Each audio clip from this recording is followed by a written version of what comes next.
You're listening to Plants and Politics with Gina Bonanno Lemos. If you're ready to hear the truth about both sides of the aisle, what's really going on in America, and how big money interests prevent change to keep you sick, broke, and desperate, then play on.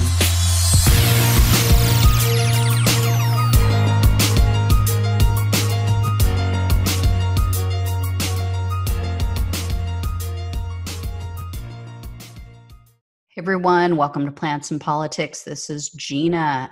There's breaking news that's really huge. So, as you may recall or may not, a famous journalist named Carroll had alleged last year that she was raped by Donald Trump in a dressing room in a clothing store, and she has been battling back and forth. Donald Trump, of course, has been trying to shut her case down, but she has been trying to essentially get some of his DNA.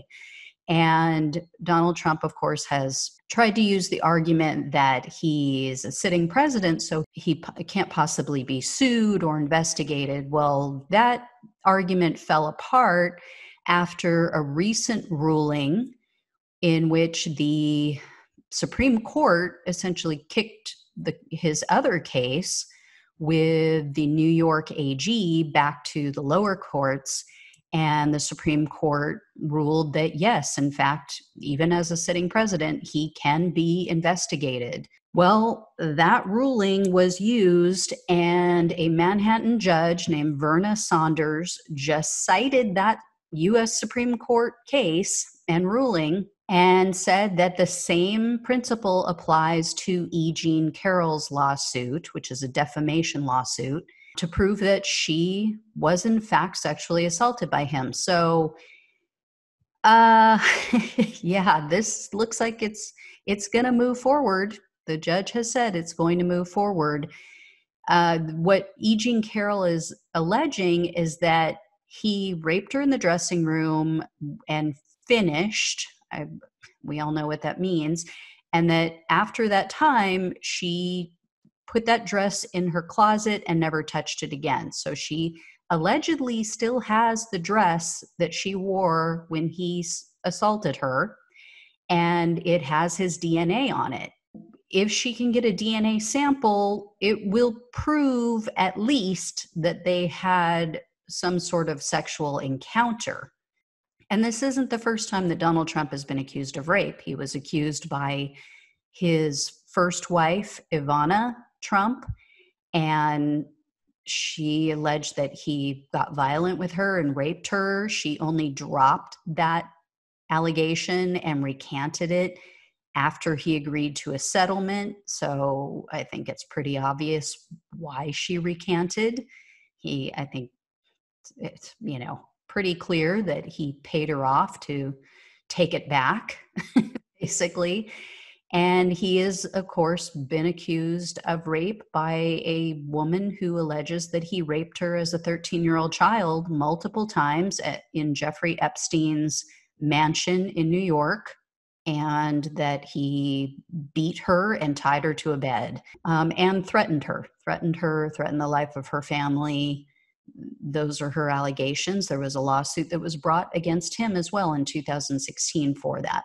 It was dropped right after the election, and she cited, and I actually spoke with her attorney personally in December of 2016, and her attorney told me with her own mouth that her client was too afraid to move forward with the case. So this is not the first time he's been accused. And of course, now we are up to, I believe, about 40 women who have accused him of sexual assault in some shape or form. And then we have his own words, too.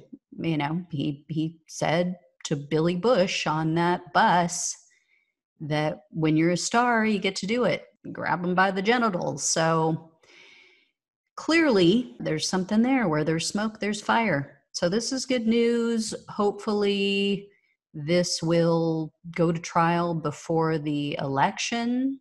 Don't know if that's possible, especially I'm sure there's a backlog right now because of COVID. But yeah, and I will say he denies it. He has always denied it. And which is why she took him to court for defamation.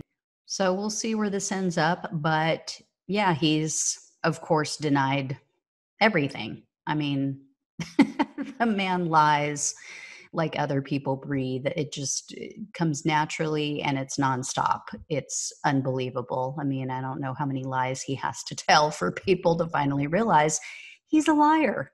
Liars lie. That's what they do. All right. Anyway, guys, if I hear anything more about this, I will let you know. As always, like, share, subscribe, and take care. Have a great weekend. Thanks for listening to Plants and Politics. The only way we can take our country and power back is to spread the truth and build an army.